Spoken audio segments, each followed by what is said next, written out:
Hello, my name is Josh. I'm the pastor of Semmes First Baptist Church, and I'm here with a community update. If you're wondering how the current coronavirus crisis is affecting our local community, we hope to provide some information today and encourage you. I'm joined today by Mayor David Baker of the City of Semmes. So first of all, thank you, Mayor, for meeting with us. My pleasure. I believe the information we're going to share today will shed some light on the facts and encourage our community and keep them safe and healthy in this time. I appreciate you taking the time to do this. All right. Mr. Mayor, I know that you've been in contact with local mayors and the governor. So what can you tell us about the plans in place in the state of Alabama to keep us safe from the coronavirus crisis?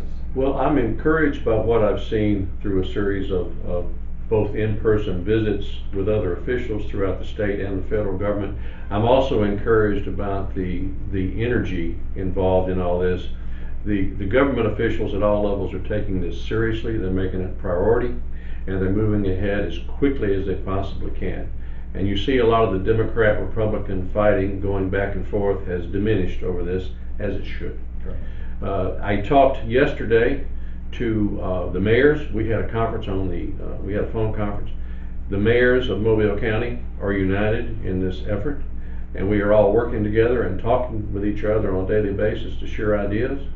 And the good news is Alabama has not been nearly as damaged as some of the other states, such as New York and California. And I think part of the thing that helps us with that is our large state and the fact that we have enough space for people not to be packed in too tight. And this helps with the coronavirus. So what things are our local officials saying that we should do to stay safe?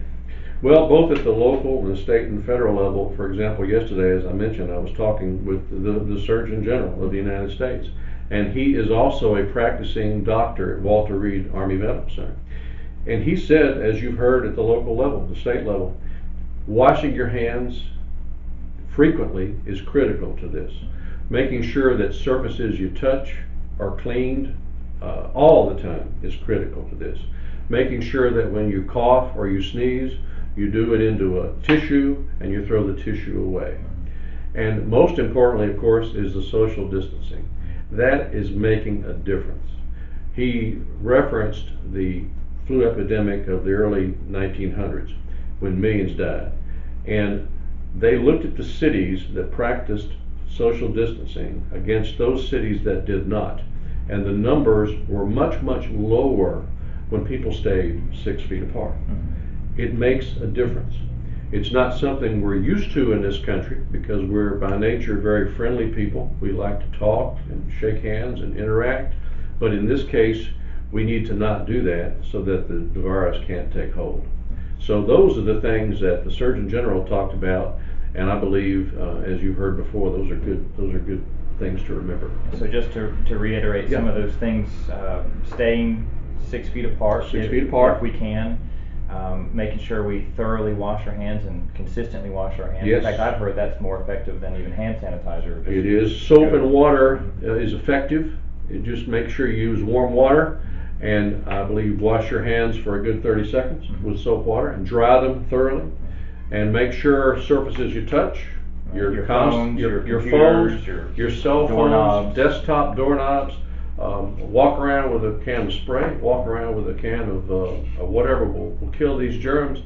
If these germs don't get a chance to get into your system through your eyes or your nose or your mouth or ingested through the air, the virus cannot take hold.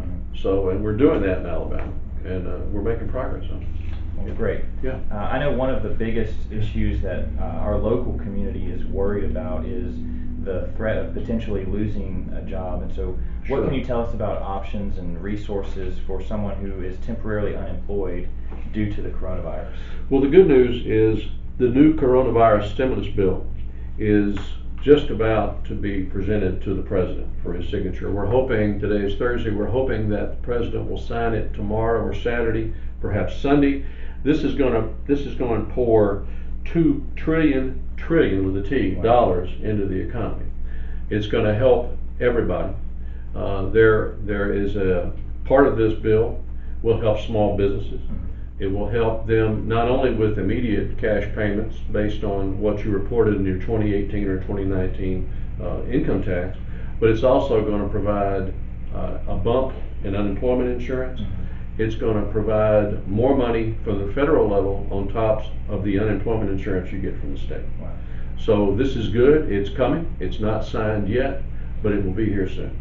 As I understand it, there's a provision in this where a small business owner who chooses to continue to pay his or her workers' salaries, there's some kind of federal grant there that will assist them in doing that. I know we have a daycare at the church that I pastor, and we've had to let our teachers temporarily go because we can't be in business right now. Right. And so I believe that that's in there as well, and we're all, most taxpayers are going to receive some amounts in the mail.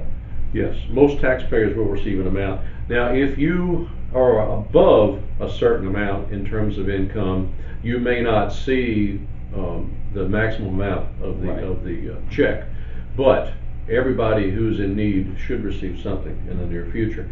They're talking about 3 or 4 weeks from the time the president signs a document. As I said, if it's signed this Saturday or Sunday, 4 weeks from there, hopefully we'll start to see this money flow into the hands of the people where it should be.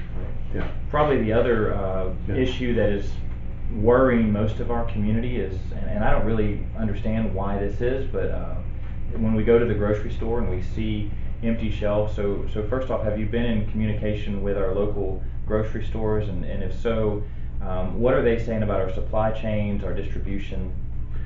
Yeah, well, it's a good question, and people are concerned about that because they go to the grocery stores and they see shelves that are depleted. And the good reason is that the supply chain, the supply system is sound. It is not fractured, it is not broken. I visited Walmart, Winn-Dixie, and Greer's. Those are our 3 major grocery stores. And each of them, their management told me that their supplies are coming in on a daily basis. It's just that as soon as the supplies come in, certain commodities are going right out again. Right. Bread, milk, toilet paper. Yeah. We all heard about that. But the supply chain is sound. I spoke to the corporate level of these entities. Their corporate chain is strong. They're getting the job done. If they're running into a situation where a particular vendor that they used to count on for a supply is not providing something, they switch vendors. So they're being very fluid in their approach, but they're very serious about this. And I believe that the 3 major sources of groceries, the grocery stores, they're doing everything they can. Well, I know I went to the grocery store this week, and they had more on their shelves than I've seen since the coronavirus started. And I think some of that was this particular store had started placing limitations on certain items. You couldn't take but so many bread or toilet paper or whatever. And so it seems like, and the staff at this store was saying to me that we think we're kind of coming out of this, and we're seeing more stuff on the shelves as well. So that's all encouraging. So what advice would you give to those who feel the need to panic buy? Well, there's no need to panic, and there's no need to panic buy. I believe that, as I said, the supply chain is sound, the logistics system is working, the trucks are running, the rail system is running. Everything is working as it should. The problem is that instead of buying 2 items, people are buying 10, 15, 20. So obviously it's difficult for the stores to catch up. Right. So I would just ask people to just buy what you need to get through the week or whatever, and not try to buy enough to last for a lengthy time. And 6 months of supplies or something like that. Yeah, and I think we'd all be better off. But I understand too, people are nervous. Sure. And they have reason to be. Sure. But I believe the supply chain is sound. Great. So. Well, that's extremely encouraging. So, recently you were able to go to Washington D.C. and you were able to speak to some of our congressional leaders. So, could you tell us something about that? Tell us what your impression was from that trip and our federal representatives. Well, it's a good question. I met with Senator Shelby, Senator Jones, and Congressman Byrne, both them and their staffs at different times, and I was very pleased with their attitude about it. They're very serious about this crisis. They're not worried about the Democrat-Republican sides of the issue because there's really only one issue. and that's the threat to the people. That's what really is most important, and that's what matters the most. And I was very encouraged by what their staffs would share with us. I believe that the government is taking the right steps to get this thing under control. And I believe that our senators in Alabama and our Congressman Byrne, the one I deal with directly, they're doing all they can to take care of the people and make this a priority. This is great, because I know when we scheduled this interview, they had not agreed on passing the stimulus bill, and at this point it looks like that should be signed into law tomorrow or the next day. Right. So that's encouraging to see, because I think a lot of Americans were frustrated that, Sure. I think Americans are typically frustrated with bipartisan politics anyway, but especially in a national emergency, that's just not the time or the place for that. So it is good to see that our congressmen and women seem to be coming together on this issue and moving forward with helping the American people. Yes. Now, yesterday you actually had the opportunity to be on the phone with the White House staff. So if you could tell us a little bit about that, who were you able to speak to, and what information did you get from that phone conversation? Well, it was a tremendous meeting. It was a phone conference, and we spoke with basically the primary assistant to the president on the coronavirus issue, a special assistant to the president. We also received information and had a discussion with the Surgeon General, the Deputy Director, Department of Justice, Homeland Security, HUD. Basically all of the president's cabinet members were in on the conversation, and they provided us, as the mayors and the governors, with what was going on at the federal level from a macro perspective. And I was very much encouraged by this. The federal government has accepted their role as the overall provider of funds and supplies, and I believe, from what I heard yesterday, that we have solid controls at the border, and we have a system in place, logistical system in place, to provide to the people what they need, both now and in the future, in terms of medical supplies, in terms of food supplies, security for the nation, all of that. So it sounds like the White House has all hands on deck for this crisis. They do. They have all hands on deck, and this is right up front, number one issue. Nothing else is as important. Wow. Yeah. That's very great to hear. Yes. Very encouraging. Yes. I'm sure it was encouraging for you to hear that It directly was. from those individuals, those leaders and representatives. So. It was. Everybody is united on this, as we should be. Right. And I felt, after the conversation with the White House and the President's cabinet, I felt very, very much reassured that this has the priority it deserves. Great. Good talk. Well, Mr. Mayor, as we wrap up, what would you want the community to know in this tough time? Your top couple of things that you would tell them to encourage them today. I think first and foremost, we're going to get through this. We are going to get through this crisis. We're going to get past this virus, and we're going to learn from it. And if people will stay calm and practice civility to each other and be good neighbors and friends and citizens, we will overcome all these issues. And I believe the great people of the state of Alabama and the great people of Mobile County and the City of Semmes community, we can do that. I see it every day. People are working together, they're treating each other with respect, and as long as we do that, we will survive this.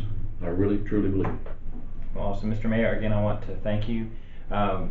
Semmes First Baptist Church in our community, if you're watching this, as a pastor, I have a bias, I guess, but I believe that prayer is extremely important in a time like this.